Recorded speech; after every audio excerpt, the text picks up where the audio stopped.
Hello बच्चों, नमस्ते। आज हम हिंदी शिक्षण में भाषा की प्रकृति के बारे में अध्ययन करेंगे। भाषा की प्रकृति क्या है?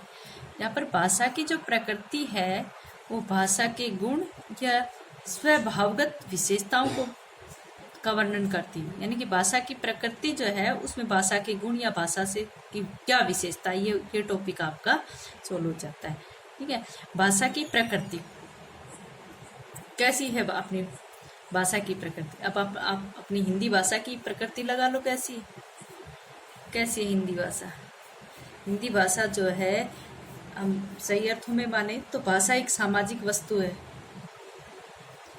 पहले तो मैं आपको थोड़ा सा वैसे बता रही, फिर पॉइंट वाइज आपको बताऊंगी। भाषा जो है वो प्रतीकात्मक होती है, क्योंकि भाषा के प्रत्येक वर्ण के लिए एक प्रतीक शब्द होता है। भाषा पैतृक संपत्ति नहीं होती है। भाषा परिवर्तनशील है। भाषा एक अर्जित संपत्ति है। भाषा एक सामाजिक वस्तु है। भाषा एक परंपरागत वस्तु है।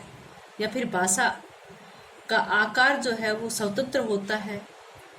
या फिर भाषा की भौगोलिक सीमा होती है। भाषा जटिलता से सरलता की ओर होती है।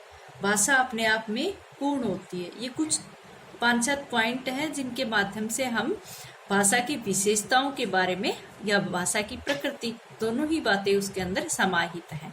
ठीक है, यदि कि अपनी भाषा में क्या गुण होना चाहिए, क्या उसकी प्रकृति है, ये तीनों बातें इन्हीं पॉइंटों में आ जाती हैं। तो भाषा की प्रकृति या भाषा की विशेषताओं के बारे में अध्ययन करते। देखो, भाषा की प्रकृति या स्वभावगत विशेषताएं क्या है?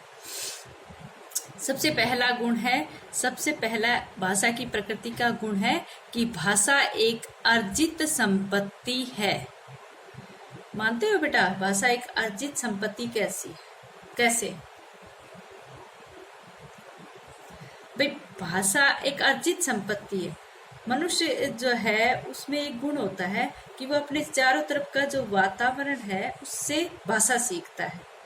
जब बच्चा जन्म लेता है तो वो अपने माता पिता से या किसी से इधर उधर से या तो ज्ञान ग्रहण करता है या किसी चीजों के बारे में जानने की कोशिश करता है। इसी प्रकार वो भाषा भी उन्हीं के अनुकरण के माध्यम से सीखता है। भाषा एक अर्जित संपत्ति है, क्योंकि अगर हम ये माने कि एक भारतीय शिशु के जन्म के बाद अगर उसको हम फ्रांस में भेज दे तो वहाँ की जो फ्रेंच भाषा है वही सीख पाएगा, न कि वो अपने भारत की यानी कि हिंदी भाषा सीख पाएगा। ठीक है, भाषा एक अर्जित संपत्ति है। देखो, भाषा परंपरागत है जो हमारे पूर्वज तथा माता पिता हमें सिखाते हैं। यानी कि भाषा जो है परंपरागत रूप से चली आ रही है, जिसको हम अपने पूर्वजों तथा अपने माता पिता से हम सीखते हैं।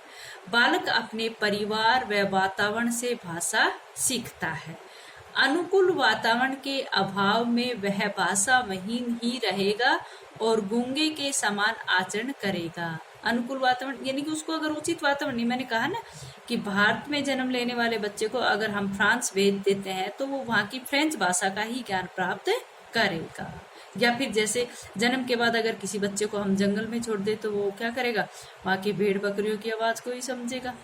अपनी जो भाषा है, मानवीय जो भाषा है, उसका ज्ञान उसे नहीं हो पाएगा और वो उसको नहीं बोल पाएगा।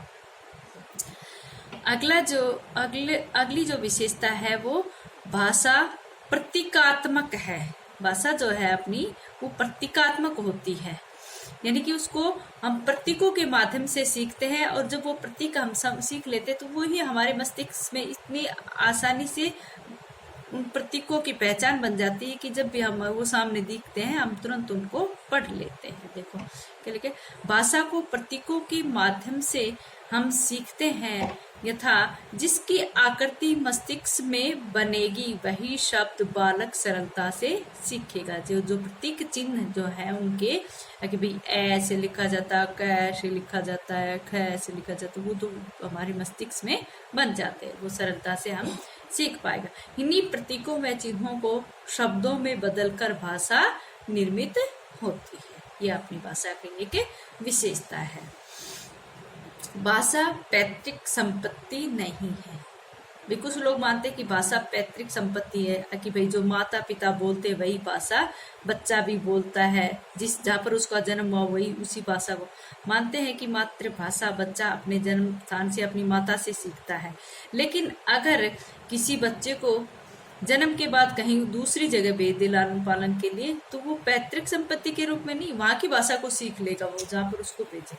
पैतृक भाषा पैतृक संपत्ति नहीं है। कैसे? पिता की भाषा बच्चे की पैतृक संपत्ति, पैतृक संपत्ति के रूप में अनायास ही प्राप्त हो सकती है।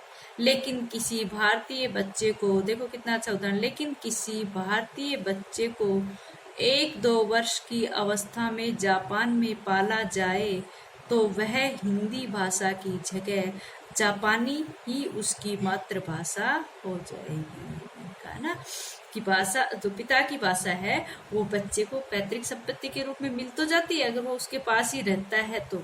लेकिन अगर जन्म के बाद बच्चे को 2 साल के लिए कहीं दूसरी जगह भेज देंगे, जापान में पाला जाए, तो वह हिंदी भाषा की जगह जापानीज भाषा को ही सीख पाएगा।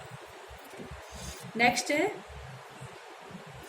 भाषा परिवर्तनशील है। भाषा की जो प्रकृति है वो स्थायी नहीं होती है, वो परिवर्तनशील है। और हमारी जो हिंदी भाषा है उसमें तो विशेषकर, क्योंकि हमने दूसरी भाषाओं से वो जैसे अरबी फारसी भाषा से भी हमने बहुत से शब्दों को, तत्सम तद्भव शब्दों को, संस्कृत शब्दों को, बहुत अधिक शब्दों को हमने यहाँ पर ग्रहण किया है, इसलिए भाषा परिवर्तनशील है। ये भाषा की प्रकृति है। भाषा की प्रकृति स्थायी न होकर परिवर्तनशील है।